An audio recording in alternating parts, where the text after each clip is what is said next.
Good evening. This is Philip Fielding Music, and tonight doing an album review. I haven't done one of these in a while. I told myself I would start trying to do more of these. So this is a random pick. Sometimes due to sometimes I feel like I am trying out albums that I just hear word of mouth on, or I see YouTube reviews on, or something like that. And I'm like, okay, let me try this out. But sometimes I like to just do some random picks every time. And this is one of them. And I've gotten some good luck over the years, or since last year when I started doing that. I've actually increased how much I do it now, because I think last year I was doing it like twice a month or something like that. I might pick 3 albums every time, but I do it a lot more now. Like I pick it's part of my system of deep dives as well. But I do it like weekly now, and 2 extra times where I pick like 3 random picks. And sometimes I find some good stuff, stuff I'm probably not going to hear about, like today's album. So this is by Mikaela Davis. Album is called Graceland Way. This is actually her 5th studio album. She's an American singer-songwriter. This was released on April 24th, so very new. It's produced by Davis with Mikaela Davis with Dan Horn and John Lee Shannon of Circles Around the Sun, and was recorded at UHF Studio in Glendale, California.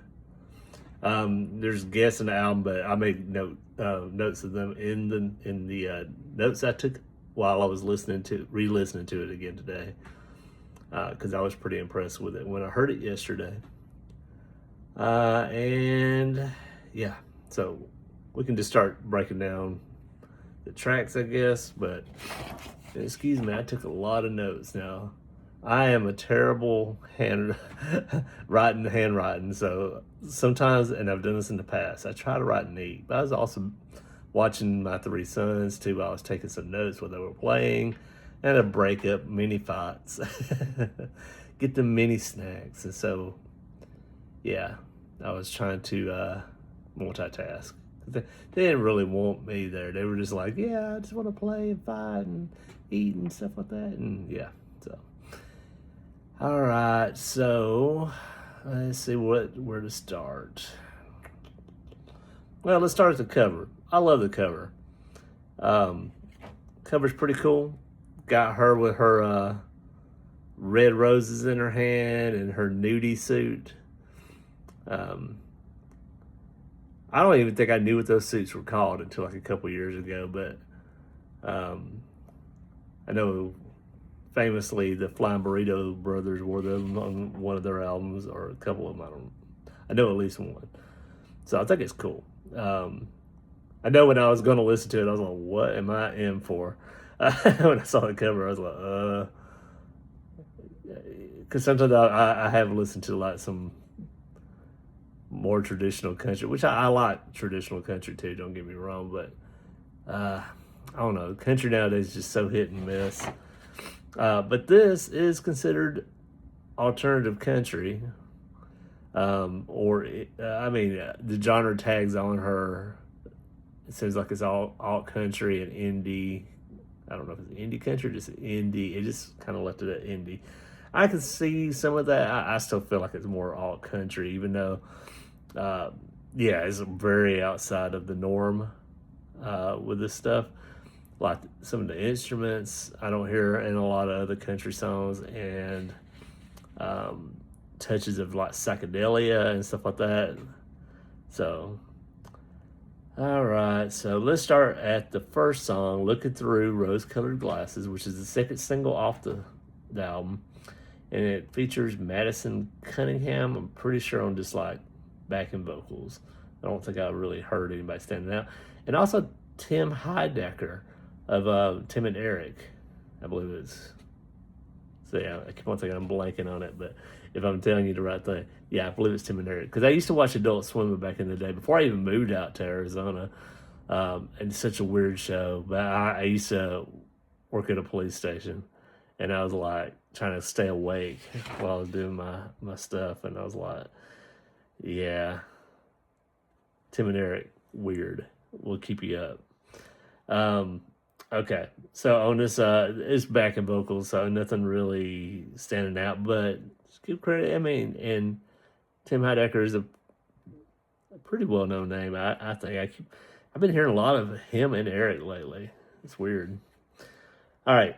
So anyway, there's some nice guitar and harp on this one because she is a harpist. She's a harp player, like classically trained harp player, plays piano as well, and she's a singer-songwriter. There's also some good pedal steel on the song. I like the bass. I like at the end, and there's a production twist. Sounds like everything's like the harp is going backwards or something, but it's just a really cool track. All right, next we have Nothing on the Radio. I'm a sucker for organ, so this song has a lot of organ in it, and to be honest, this is what started me. Like, as much as I liked the first song, I was like, okay, didn't really write it down as like what I want to go back to too quick. But then I was like, oh, Nothing on the Radio. This organ is great, and I like the guitar too. And I'm gonna say this for every song, but I'm gonna try not to say it for every song because I can just say it now. But her vocals on every song is very good. The song has a very catchy chorus. I will say, and I was telling one of my friends today because I was sharing this album already. I was like, vocals remind me of Sheryl Crow. Not a bad thing. I like some Sheryl Crow. Ends with a weird production thing of like it's not weird. I've heard this done before, but like switching channels on the radio and all the static and everything. Pretty sure even went on a Spanish station for a second. Thought that was cool. All right. Third track, 1111. So this is the first single off the album. There's harp and guitar. The harp and guitar sounds so good on it. The lyrics very strong, at least to me. It was talking about like leaving a small town life and moving out, but even though you're leaving and you're changing, you can't really escape the memories of where you came from. So I thought that was pretty cool. Number 4, or track 4, Wildflower. I feel like I could almost say about the harp as for her voice. Very beautiful harps on this. Very dreamy song, very breezy vocals, nice pedal steel on it, pretty guitar on it. I wrote down these little notes as I was going, so some of it might not be too much. Like I feel like I could really expound on it a lot more. But like I already explained my situation earlier. I wrote what I wrote, and I keep on going. All right, number 5, Ms. Moon. Now, this one is a very interesting one, and it is one of my favorites off of this. I didn't really realize it till a while ago, and right before I just started doing the video, I was like, oh, I got to do some research on this. Is this a cover? Because she has no writing credits on this. And I recognized the songwriter, Cass McComb. So I was like, oh, okay. Pretty sure, yeah, I think it was last year he had an album I was really into. Yeah, the song's called Ms. Moon. Apparently he's never released the song, so he wrote it and I guess gave it to her to do. So, and she was trying to honor what he's about by trying to make it sound like one of his songs, which it is one of his songs, but in her way, she was still trying to do it like in his style. So it's very ominous compared to the rest of the album. This is the darkest song on the album. It almost sounds like wind chimes going, ominous guitar. There's some witchy lyricism in it. Her singing and harp skills are on point all throughout. Bass really adds some dark energy to the song. I like the violin in it, which also aids to that. And it gets very psychedelic in it. Almost like a frenzy at the end of Psychedelia. So I thought that was a really cool song. And it further pushed me into really liking this album. All right, track 6, we got Starlight Tonight. Dreamy vocals and lyrics on this one too. Nice pedal steel. See, this is. Oh, there we go. Okay, I figured out what I wrote. I was like, oh, I can't remember right. I like the guitar plucking in it.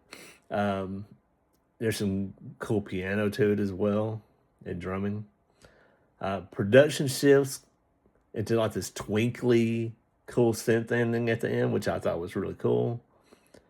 And it also comes across as like spacey, almost like space rock.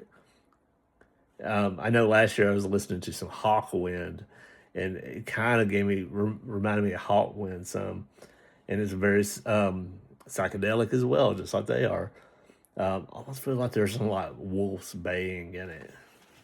Next, we had the poppiest song off of this one, pop country song. It's called "Junk Love." Very sugary. The lyrics talking about how this might taste good or feel good, but it might be bad for you, and it changes like, well, I might be feel good at the time, but I'm bad for you. I could be bad for you.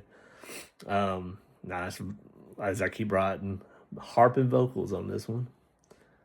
And it's not bad, but I think it's not totally for me, to be honest. I think this is the one where, I mean, I was liking parts of it, but at the same time, I was like, So if I was going to skip one, it'd probably be this one, but I still would not skip it.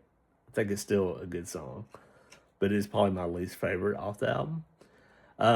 Interesting thing, I wasn't really understanding where she was at, but Carly from Wednesday is backing vocals off of the song, so that's interesting.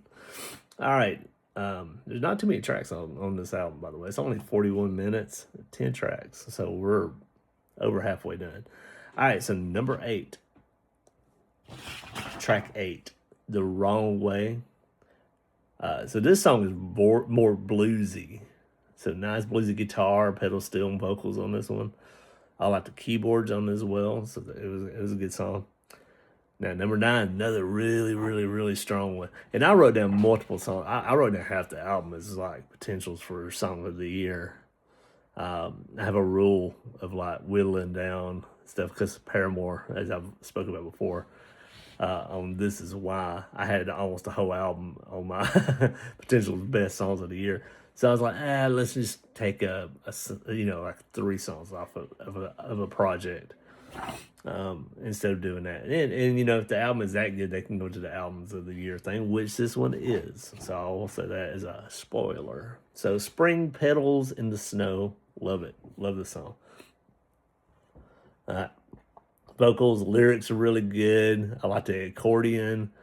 It's really stripped down musically. And then it gets some emotionally jangly at parts when it does like builds up again. But yeah, I think it's cool. I like the playing of the piano in between. It gets it really excited. From like the soft to the more fast, soft and slow to like the faster. I was just reading too. James Felice, the Felice brothers, is the ones that's on the accordion. I love his accordion playing on this; really good. Yeah, and it adds to like the harp, accordion, violin. I'm missing a lot of this from like country music right now. Not saying this, I don't ever hear it because I do, but especially the main person playing the harp is the main song. Or singer and everything, that's different, at least in this genre. All right, and then last but not least, track 10, That's Not Who I Want to Be. I like the message behind it. Nice fiddle in it, which they did note in the liner notes, that the one with Ms. Moon is the violin. On That's Not Who I Want to Be is fiddle. I like the lyric about not being like this man be like a dragon hiding with his gold up in a tower. I like the talking lines in it, the piano lines. Yeah, good lyrics on that, like I said. So anyway, the bass and drums, the bass lines just go and the drums are following along with it. I like how she adds so much stuff to all these songs to make them not repetitive or boring. Production is really cool on this whole thing. I mean, I guess I do like my country with some hints of psychedelia to it. So it's pretty good. So anyway, final score, giving it a 9.8 out of 10. So in the comments, if you haven't heard the album, or if you have heard any of her first 4 albums, which I have not, so maybe I should do a deep dive, let me know in the comments if I should. If you have heard the album, I would like your thoughts, and what did you think about what I thought about it. If you're not subscribed, please do.